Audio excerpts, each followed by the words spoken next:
This is Where We Live from Connecticut Public Radio. I'm Catherine Shen. Cyclospora has been wreaking havoc across the United States. It's also caused a lot of confusion. It's a gastrointestinal illness that's been caused by a microscopic parasite. The outbreak was linked to iceberg lettuce grown in Mexico that was then served at Taco Bell restaurants in the Midwest. Produce supplier Taylor Farms issued a voluntary recall. Federal health officials late last week announced a new outbreak of cyclospora. Today, we seem to have more questions than answers about this outbreak. So this hour, we will answer our questions and yours. Plus, the parasite isn't the only ongoing public health emergency. We hear how unsafe air quality is affecting residents in Connecticut and beyond. And so to help us answer those questions, joining us now is Connecticut Department of Public Health Commissioner Manisha Juthani. Commissioner, thanks for joining us today. Thanks for having me. So let's start with the basics, as always. Help us understand what exactly is the parasite cyclospora and how is it spreading? So cyclospora is a very small parasite, as you mentioned. And unfortunately, we actually don't know of a host other than humans that is consistently identified as a place where this parasite can live. So the harsh reality to understand is that it is human feces that is contaminating water usually, and that water is used to water large swaths of plants. Now, when you have produce that is cooked effectively, usually to 158 degrees Fahrenheit, it is killed, and so it's a non-issue. And so what we're seeing in outbreaks that we've had over a number of years is that usually it is linked to some type of fresh produce, which is not generally heated. And people tend to have differing degrees of ways that they will wash their fresh produce. One of the things I would often say is that if you get something bagged and it says ready for use, pre-washed, I generally don't listen to that and I still wash it again. This would be an exact kind of example where washing it again would be helpful. And so what we're seeing right now is that there has been one outbreak that seems to be identified, but we likely have multiple outbreaks going on. And in Connecticut right now, we have 68 cases.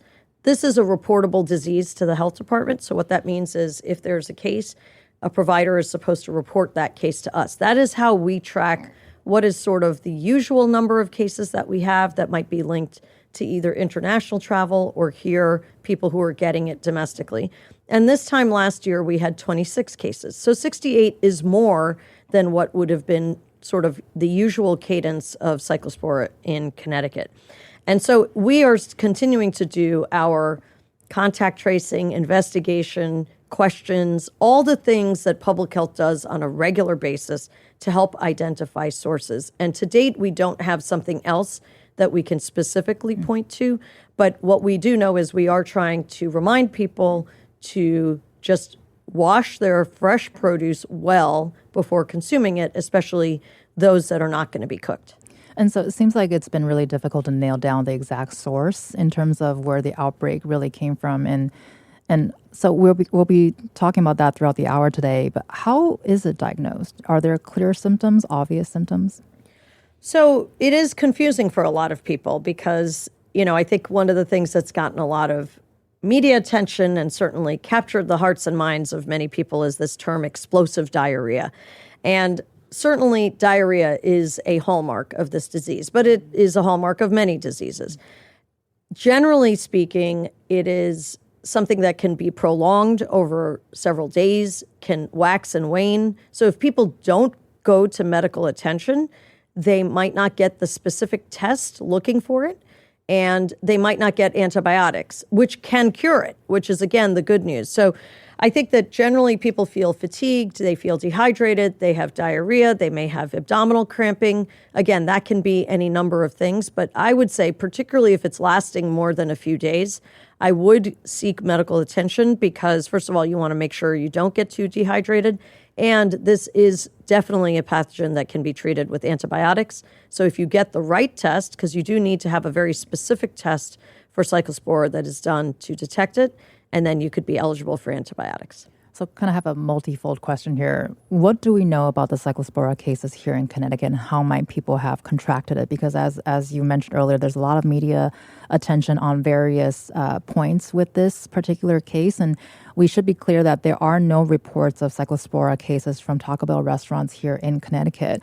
But is it possible that people who got sick in Connecticut, perhaps they were at restaurants in other states and brought it back, or people are they buying different kinds of iceberg lettuce in stores? Or do you know if there's other sources or causes that could contribute to what we're seeing here in the state? So what we know is that the first case that we had in 2026 was identified on May 2nd. And we've had 4 people that have been hospitalized. We've had 29 cases that were clearly acquired in the United States. We know of at least 7 that acquired their disease internationally. To do the investigation that you're asking for, there are a few things that we need to do. One is we need to have complete interviews with all the people that we try to reach out to. So first of all, we always try to reach out to people. Some people respond, some people do not. So there's always a little bit of a weed out there. Then we go through our series of questions. Then we need the lab specimen that was obtained from that particular patient. And then we send that to the CDC to do genotyping. Now, genotyping is a specific type of test where they look at a series of genes to be able to say, do these same genes match up maybe with cases that have been occurring in other states? And what we've seen is the CDC is very backlogged as it relates to that genotyping. So we can't say that our cases are not linked to some of the cases we're seeing in other states. The reality is we don't know yet. That testing has not been done. That testing at the CDC is backlogged. And at least from our epidemiologic interviews, so again, the questions that we ask people, we have not seen enough of a signal to say that there is one particular product or one particular place that has been implicated to be able to say that that's the source of the outbreak here in Connecticut. And are these type of outbreaks becoming more common? So we always have outbreaks. That is something on a regular basis, the team at the Department of Public Health, in combination with our local health departments, because we rely on them to also do some of those interviews, because the state health department has a certain capacity, they have additional capacity. We always are investigating outbreaks. I think one of the things that has been a concern to me over several years is our food safety system is fragmented a bit at the national level. So even before the last couple of years, there were functions at the CDC, functions at the FDA, functions locally in states, functions that were at USDA and beyond. Those are just some examples. And we are always trying to make sure there's coordination between those different agencies, but we also know that our food network is very international. We have food coming from all over the world. There are different standards in different countries. Once things hit the United States, we do try to make sure that there is some standardization. But at the end of the day, the end consumer is not going to necessarily know where every piece of food that they're eating has traveled. And so that's where I am concerned that we only have a certain number of people and bandwidth to investigate. And so we really want to try to move upstream as much as possible to protect people before it's at the point of consumption. So as you mentioned, there's a lot of sort of collaboration or working together at the state and the federal level to trace and prevent foodborne illnesses. Can you talk more about how that works and sort of following that thread of thought, coming down to the public, how can we protect ourselves better against something like cyclospora? So as a health department, we are 80% funded through federal dollars. And all of the funding that we get to do anything in the realm of food safety is through the federal dollars that we get. So as an example, what I mentioned here is that we had funding through a CDC grant called FoodNet. And that funding in July of 2025 specifically told us that we did not need to mandatorily report cases of cyclospora anymore, because they were only going to be focusing on 2 specific diseases. They used to look at a broader number of diseases, 7 or 8 different diseases. Now, I'm told that decision was something that had been in the pipeline even before July of 2025. But again, that's in part because of funding towards food safety in general that may have been being reduced. So we rely on that funding in order to help fund a collaborative that we have with the Yale School of Public Health, where we have people call up individuals that have a documented infection. And that's where we get that history of what they ate, where did they go, what were the places that they had eaten in the 2 weeks before illness struck. And so that federal funding is very critical to us being able to do that type of investigation. We then have funding at our state public health lab to do certain testing, but then we need to send those tests to the CDC. So this is again where it is an interrelated network where we have a reliance on testing that every state cannot have every single test for a disease that is relatively infrequent in usual times. And so, again, looking at that genotyping from the CDC, which none of which we have back yet, is able to help determine what outbreaks are going on in the country. Because we know food does not know state boundaries, as people do not. People are traveling, coming back home. And so when there's an outbreak, we really need coordination at the federal level, because if you don't have that, you would be having crowdsourcing among states, which we have been doing anyway, but it's much more difficult to do. And so the public can really advocate for having food safety protections that really protect all of us, no matter where we go in this country. Because I think one thing that people in the United States of America tend to take for granted is the fact that their water is going to be safe to drink and their food is going to be safe to eat. Those are core public health principles. It takes a lot of work to have those assumptions. And when it's going well, people don't even think about it. When you see breakdowns in that, like we're seeing right now, that is when it becomes front of mind to people that public health is necessary to actually ensure those two very basic functions. Everybody needs to drink water and eat food. And so, as we can see, it's a very slow process to get answers scientifically in the data and to inform us better of how to sort of protect ourselves. But right now, how can the public protect themselves against cyclospora? I think there are a few things that we can identify. First of all, if you are eager to support local farmers and local produce, I think that certainly is a safer way to go. First of all, we know, I can say as the Connecticut Department of Public Health, there are always breaks in public health measures, but in general, our water supply is safe. And that's what we're monitoring on a regular basis to make sure that it's safe. So if you think about that and you think about water that's going to be used to fertilize or water different plants, and then how it's harvested and how it is grown and ends up getting to the point of, let's say, a farmer's market or a grocery store, there is, I think, probably less risk overall. So that's the first thing. The second thing is, obviously that's not practical for everybody, but I think we still have tools. You can wash your produce in a way that is going to be more safe. So, for example, if I buy usually a whole head of lettuce, then I might take off the outer layers, and then I will put the leaves individually into a big spinner bowl. I fill up the whole bowl with water. I do that a few times. I rinse it again and then spin it down. I've now done at least the best in my assessment to make that lettuce as clean as possible. And I think if we use that sort of mindset, washing our hands before we start cooking, washing our hands before we start eating, and at the point we're done preparing food, you're going to have your best chance at having produce that's safe to eat. Now, I have not given up fresh produce personally. I still am eating fresh fruits and vegetables, and I'm not only eating cooked things, but I have friends who have said to me, I don't want to take any chances and I'm only going to eat cooked foods.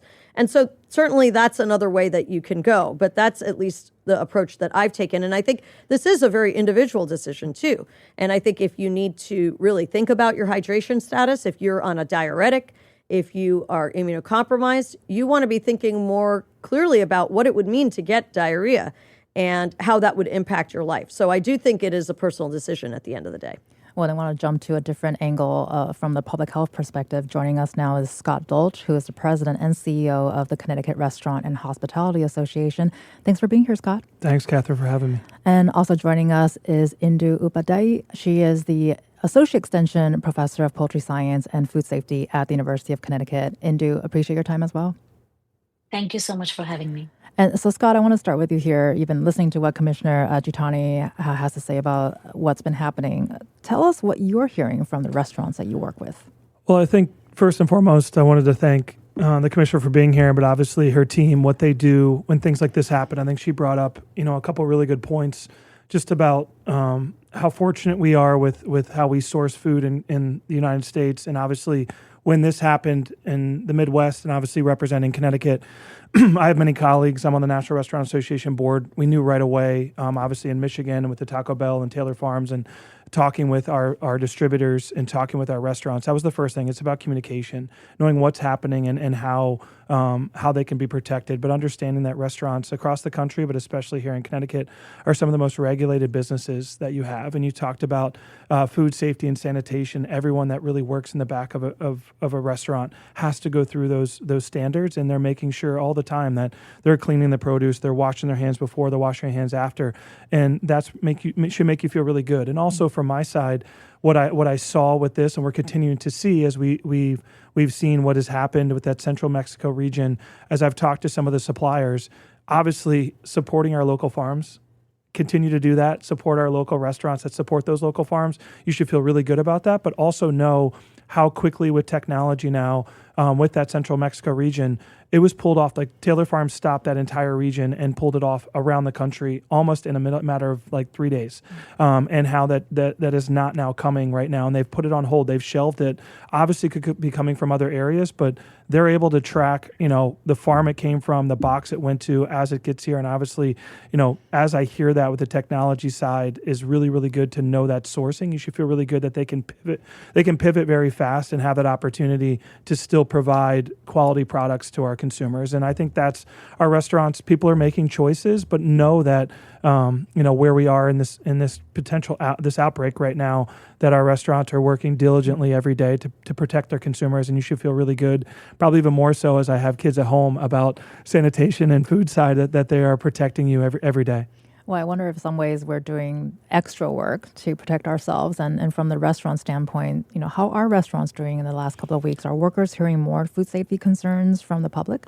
Yeah, I mean, obviously the conversations I have are people are like, I'm probably not going to have lettuce. Maybe I'll go a different route, or hey, they'll ask questions.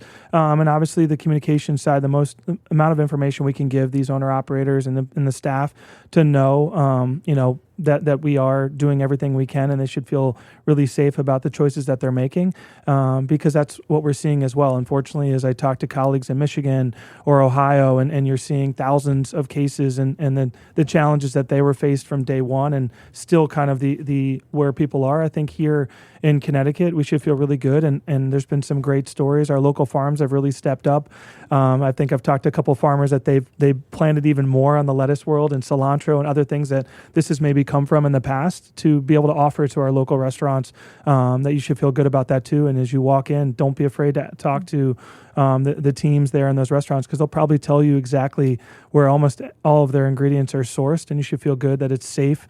But the last thing I would just say, back to our relationship with local and state officials, it's really important that we continue to communicate when things like this. This isn't going to be the only time. This isn't going to happen again. But I think the communication has been very, very strong, and for us to know what we're seeing out of these cases, and how we can protect all of the consumers in Connecticut is so important.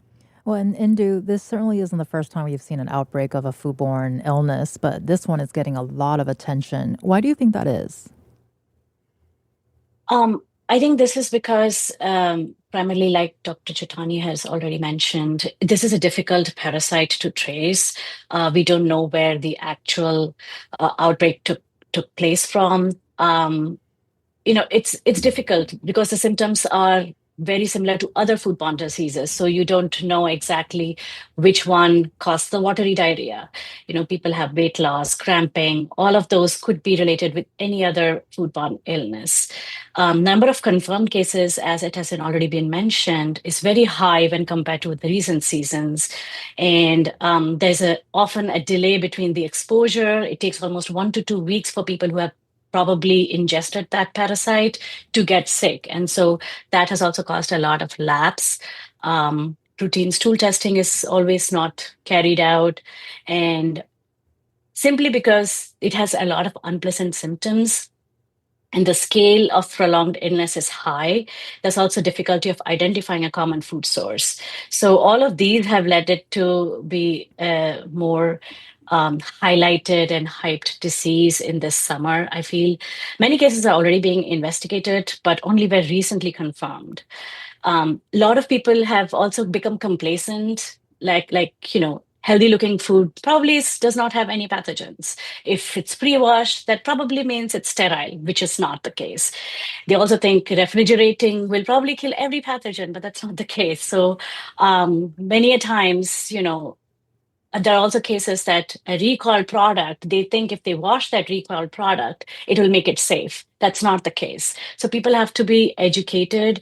And food poisoning, even if it does not lead to fatality, it can really cause severe symptoms, especially in immunocompromised hosts, like Dr. Juthani already mentioned. So all of this, I think, is important to understand. And food safety practices, they don't make food sterile, they reduce the risk.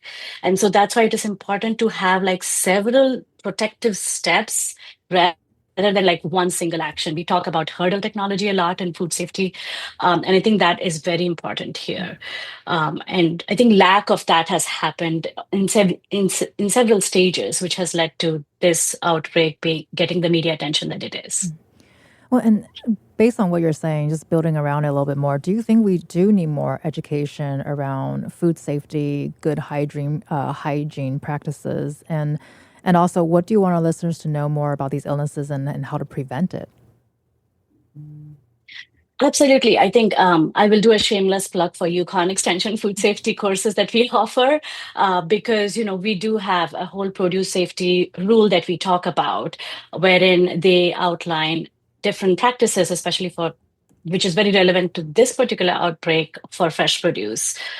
So, most useful framework that I like to teach in my classes is clean, separate, cook, and chill. All of these are important steps, right? You wash your hands, clean yourself, wash your fruits and vegetables.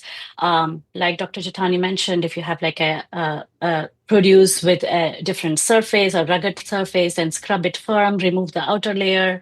I would recommend not to wash produce with soap, detergent, or bleach, or any of those things, because that's not effective. It causes residues.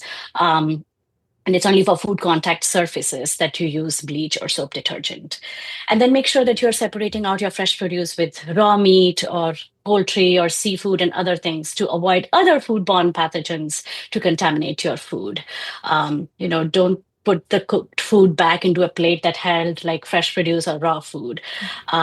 Cook it, especially for fresh produce, cook it at 158 Fahrenheit, like it was already mentioned, and refrigerate any perishable food promptly. So these are the main steps that we follow for food safety and we try to highlight.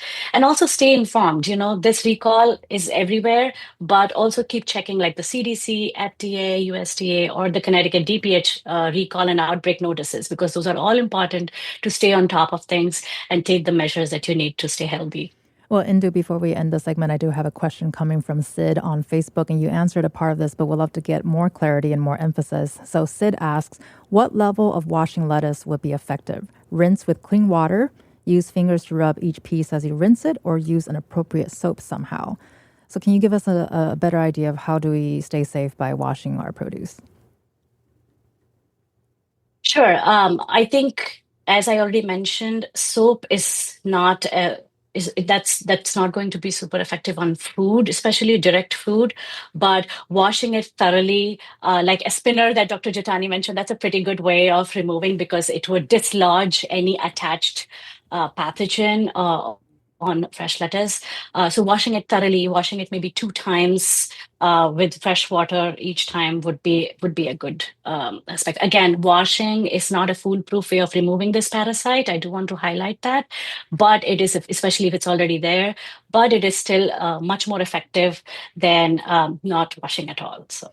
Well, thanks, Sid, for that question. And Scott, before we go to break, we heard about food education and safety throughout the hour so far. Might we see some updates to food safety in restaurants?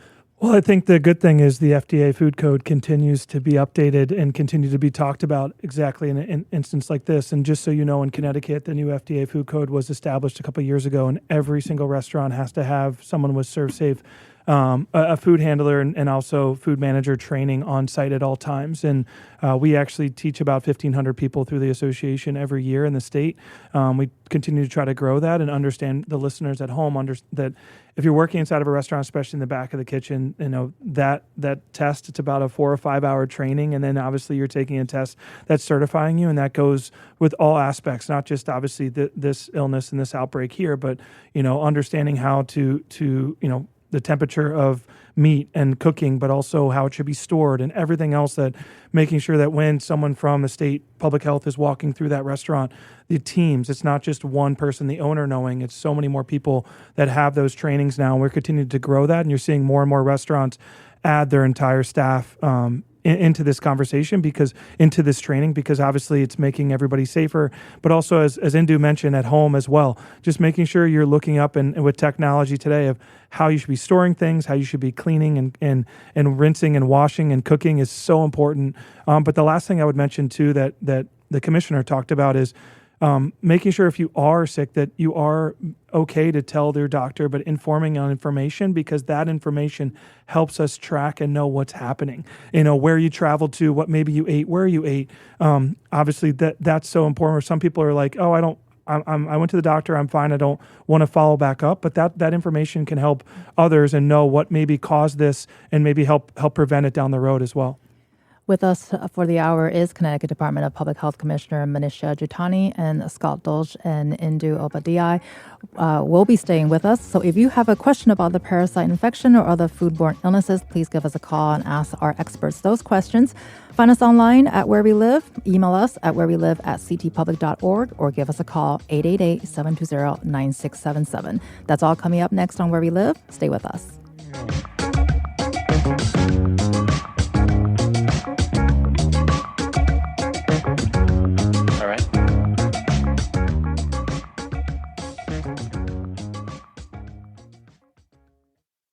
This is Where We Live from Connecticut Public Radio. I'm Catherine Shen.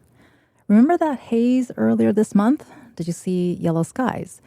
That was a result of smoke from Canadian wildfires, which led to unhealthy air quality. And as a result, it's been a busy few weeks for public health officials. And so today, we're getting public health updates on a variety of topics and hearing what you need to know about staying safe and healthy. Joining us now is Connecticut State Senator Dr. Saud Anwar. He's a Democrat who represents East Hartford, South Windsor, East Windsor, and Ellington. Dr. Anwar is also a pulmonary physician. Dr. Anwar, welcome back to Where We Live. Thank you so much for having me. And still with us is Department of Public Health Commissioner Manisha Juthani. Dr. Anwar, what should our listeners know about smoke inhalation and how it can impact us? Well, thank you so much again for bringing this important topic. Unfortunately, it has become far too common. Every year we are having these episodes where we are not able to see the sky clearly. And then what is happening is the molecules or the particles, which are even smaller, that are not visible, are the ones that we are all inhaling. And that has an impact on our lungs, on our functioning, and even healthy people who have no lung disease would actually start to have a high risk of getting sick. And this is a bigger deal for individuals who have asthma or who have emphysema or have heart disease. And then we know that as the particulate matter, which is like 2.5 microns, the inhalable ones, that actually is going to lead to more illnesses. And it tracks with the amount of pollution, with the emergency room visits, and actually also people dying associated with this.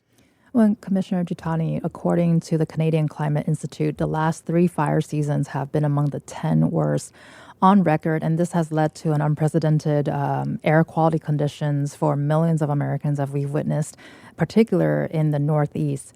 Help us understand just how bad the air quality has been recently, particularly here in Connecticut. It was somewhat unprecedented, I would say, for us to have to keep on issuing alerts, public health alerts, day after day on the same topic regarding the safety of our air. And one of the things that I really did appreciate, though, that I saw play out in our communities here in Connecticut is that there were camps, outdoor camps that chose to close. There were trips that were canceled when there were camps or other activities for children that were planned to be outside for long periods of time. And I think people are heeding these warnings because what we know is, as Dr. Anwar already said, people who have pre-existing conditions which would make it difficult for them to inhale this particulate matter certainly are vulnerable. But the reality is I know many people who do not have any underlying conditions who are complaining of difficulty breathing, headaches, and those are things that are preventable by certainly staying inside if you can, or even wearing a mask if you're going to be outside for prolonged periods of time to be able to try to protect yourself. And Dr. Anwar, we spoke before the last time we saw really bad wildfire smoke from Canada, and I believe it's 2023 time period. And at the time, we had talked about how people were kind of still going outside and jogging, and you had cautioned that that should not be the case. On top of what the commissioner just shared, are there other precautions we should take if we do need to go outside under these conditions? Yes, and again, this is also somewhat of a perfect storm because the temperature is very high. So the heat alone adds to the stress. And if somebody is outside and they're physically active, and whether it's even for a short time, the temperature, the humidity, and then on top of that, the particulate matter, it makes it even worse for individuals. So identifying a better time to be able to go out, minimizing the amount of exposure is a good idea. Staying indoors, if at all possible, is a way to approach this. Now, when we are exercising outside, we breathe faster, and that actually the exposure amount starts to increase.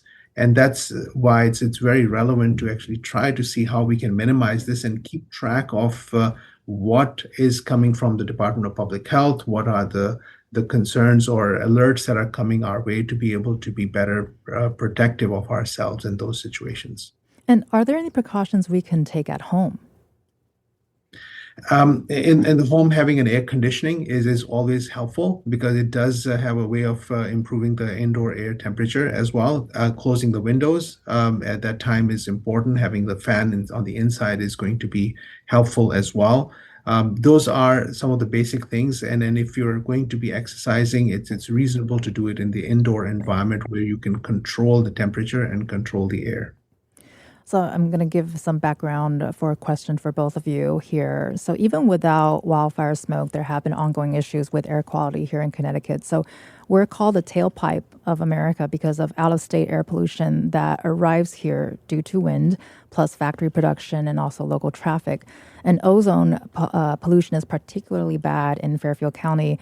A recent report from the American Lung Association ranked Fairfield County as the most polluted metro area east of Texas. So, Commissioner Juthani, given the backdrop of the overall air quality issues that we're talking about here, how do these environmental factors affect the work that you do in terms of furthering educating the public and also public outreach? It does make it challenging for us because a number of these factors are things that are not in our direct control.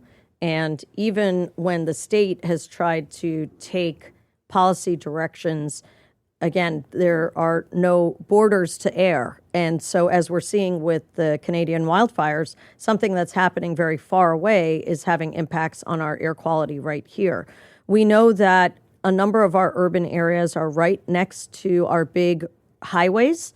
And so even when there are initiatives at the state level on gas emissions and the like, we have cars coming from all over the country that are going to be going up and down our highways. So those are the challenges because we can't necessarily control all of that. What we can do is help educate people on what things they can do right here locally. And so initiatives like increasing green space, planting more trees, even in our urban environments, those are things that we can do to mitigate some of the risks that are being posed more broadly. And I also think that what we see, particularly as it relates to asthma rates in children, many of them are in these urban corridors that are right next to our highways, that are right in those areas that you're describing, where we know air quality has been ranked more poorly than other areas of the country. And so I think when we think about that, we want to make sure that the things that are controllable are in place. So whether that's having an asthma care plan, particularly for a child, but for adults as well, making sure schools are aware of the triggers for that particular child, making sure the home is in as good condition as possible. So making sure that the rugs in the home do not have a lot of mites or other things that can, again, be allergens and exacerbators of asthma. These are the types of things that can be done to ensure that the things that are in our control are actually mitigated, because there's some other things that are just going to be very difficult for us to control. And Dr. Anwar, kind of a similar question to you in terms of there are things that we can control and things that we can't, and we do our best to mitigate potential issues. Do these overall air quality problems affect the work that you do with patients? So one of the issues that is important for us collectively to recognize is that we are all in this together. There still are conversations that we have where people deny that there is anything happening to the climate. The link is such that when we are not controlling the climate change that we can control, it's a much, much bigger issue. Having some of the trucks which are polluting our indoor and outdoor environment, depending on where one lives. In some of the inner cities where the highway goes right from the center of the city, you cannot have people breathe that and then expect them to be healthy. In the same way, the amount of particulate matter that's generated, even in the absence of the fires, is very real, and that is actually preventable through policies. And we have been pushing for some of that as well. But I do think it's important to recognize that this is all linked together, because if we were to have a way of controlling and preventing some of these things, even the fires can be prevented, there could be far more investments to try and prevent this, because the number of deaths and the outcomes that we are seeing are becoming relevant not only in the area where it's originating, but literally in the region across the eastern part of our country. We have seen this almost every year and sometimes twice a year. So collaboration, coordination is going to be necessary on the baseline, but also for some of these events which are increasing more frequently. Well, and actually just building on what you just shared in terms of the frequency and the expectations of this happening again, I know we're sort of, can't believe it, but we're coming towards the tail end of summer. But back to wildfire smoke, the smoky haze has dissipated in recent weeks and air quality here in Connecticut has improved. But should we expect to experience issues with air quality again this summer or even going into the fall, whether it's wildfire smoke or some other environmental issue?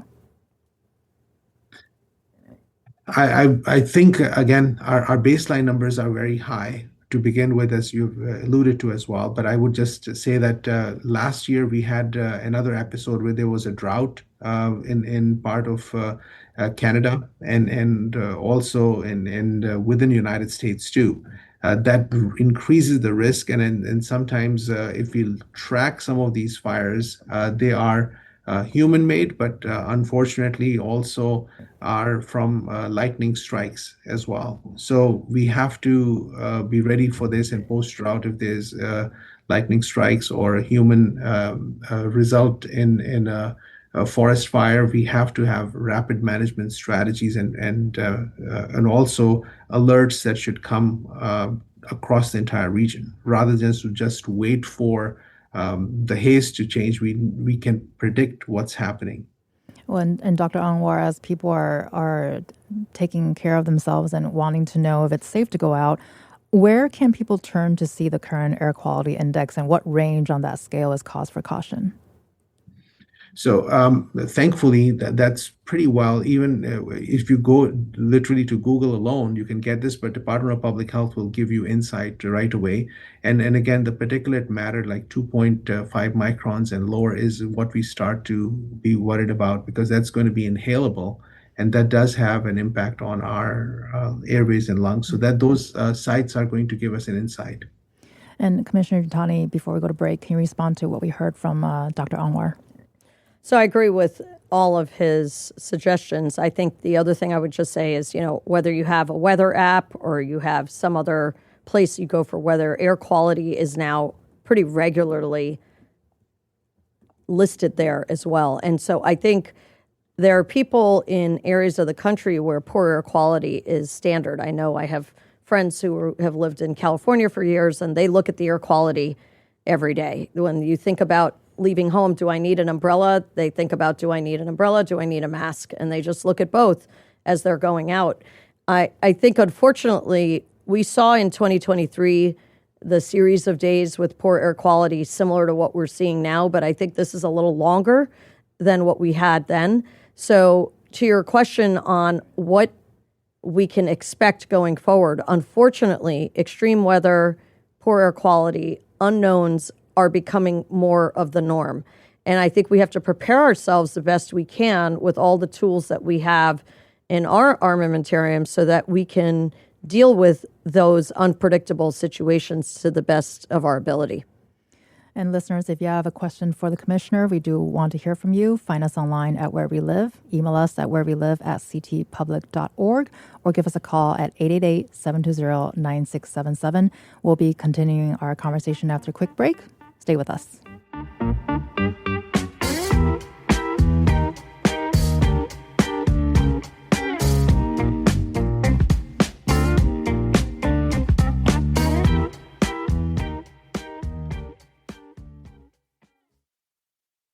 This is Where We Live from Connecticut Public Radio. I'm Catherine Shen.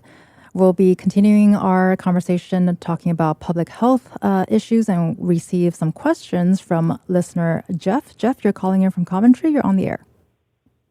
Hi. Actually, three questions, and you can answer what you can.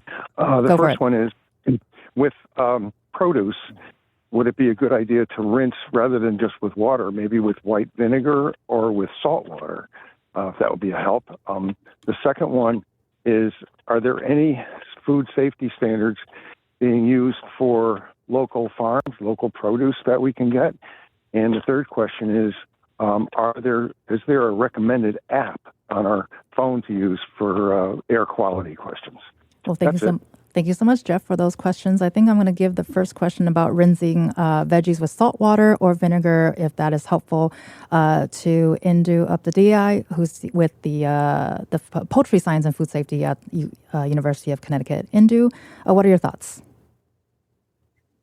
Thank you for the question. I think both salt water and vinegar can be used for washing produce, especially like washing berries, strawberries, but they are to prevent mold in general, primarily, than killing bacteria itself.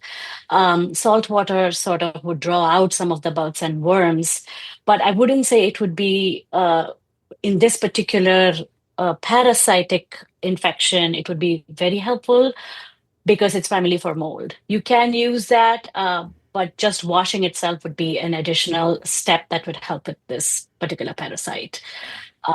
That's about rinsing. And was the other question for me too? No.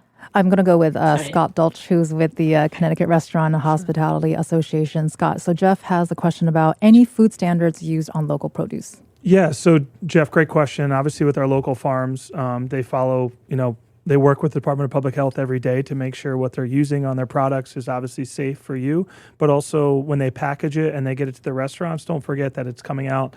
And then our restaurants obviously have their own standards as well about cleaning and sanitation. It doesn't just go from the farm right to the table. There's so many steps in that process. So you should feel really good. Also, even when you go and purchase it to the point of Indu, when you go and purchase it at a local farm, obviously you should be taking it home the same way, but it is being cleaned and washed and prepared. And then obviously, once again, when it gets to the restaurant. So we have such great standards here in Connecticut with our local farms, and trying to manage and mitigate any of these risks for you. And that's, as we mentioned mentioned earlier in the show, you should feel really good. The safest is to go and support those local farms, because obviously the best way to do that is at a local restaurant. And Commissioner Juthani, I believe you have some app recommendations for air quality. So, Jeff, I wanted to point out a site called airnow.gov, so AIRNOW.gov. So this gives you up-to-date, real-time information on air quality in your particular zip code. So whether you allow it to track your location or put in your zip code, or if you're going to a specific zip code. So as I mentioned, there are a lot of apps you may already have pre-installed on your phone, but that's another one that you can certainly use. The only other thing I wanted to mention, just piggybacking on what Scott said, is in government, there's always a multi-pronged approach to food safety. So we have our Department of Agriculture that has certain standards on the packaging of foods from farms to the point of sale. Now, if it goes to a restaurant, again, that model food code that Scott pointed out was passed in our regulations as the Department of Public Health several years ago, but then our local health departments are helping restaurants execute on that model food code and actually do all the steps that are outlined there. So I think that there are several protections in place, whether it be from Department of Agriculture, Department of Public Health, local public health, the teaching that's done by the Restaurant and Hospitality Association. And I think that what we've seen, at least with Scott and I, is we've known each other for the last 5 years, because there are many things that come up as it relates to public health and safety in restaurants. And the fact that we have that collaboration, I think people in Connecticut should know that our restaurants are eager to support public health initiatives and produce the best, safest food so that people who are in Connecticut and going to restaurants in Connecticut to eat can feel confident about what they're getting when they get to the point of eating in a restaurant. And Dr. Anwar, do you have anything else you would like to add in terms of air quality, or just things that people should look out for if they want to go outside? I think the ability to look at the site that Dr. Juthani has mentioned, it is coming from the EPA, and it's probably far more comprehensive. Most of the other sites are actually tracking from this site. So this is probably the best site to go to, and then it's pretty up to date and does give us maps as well as interactive maps as well, and some predictive modeling as well. It also, I believe, gives you the opportunity to sign up for alerts and updates. So you can put in certain criteria, I believe, on this site where it'll then alert you if there's going to be a bad weather day. And just really quickly, Commissioner, we're going back to school soon. Anything listeners need to know about back to school vaccinations? So we recently launched a new initiative called Protect Who Matters Most. It is a series of 4 videos trying to make vaccines less scary to kids and allow for questions and answers that parents have. This is a time of year where parents are going back to their providers. They're getting those forms filled out to give to the school nurse. We are very fortunate in Connecticut. Our measles vaccination rate is 98.6%, which is the highest in the country right now. And I'm really very proud of what we've been able to accomplish as a community. But just to know that this is the time to be looking at your records and thinking about what you need to do, and know that we've got these videos for your kids to see, for you to look at, that can help encourage vaccination. Well, thank you so much for that. You've been listening to Connecticut Department of Public Health Commissioner Manisha Juthani. Thank you so much, Commissioner, for being on the show today. Thanks for having me. You're also listening to Connecticut State Senator Dr. Saud Anwar. Dr. Anwar, appreciate your time as well. Thank you. Scott Dolch, President and CEO of the Connecticut Restaurant and Hospitality Association. Scott, thanks for being on the show today. Thanks, Catherine. And also Indu Upadhyaya, who's the Associate Extension Professor of Poultry Science and Food Safety at the University of Connecticut. Indu, thank you so much for being with us today as well. Thank you. It was an honor. Thanks. I'm Catherine Shen. Today's show is produced by Tess Terrible and Amanda Adams. Our technical producer is Dylan Reyes. Download Where We Live anytime on your favorite podcast app. And thank you all so much for listening.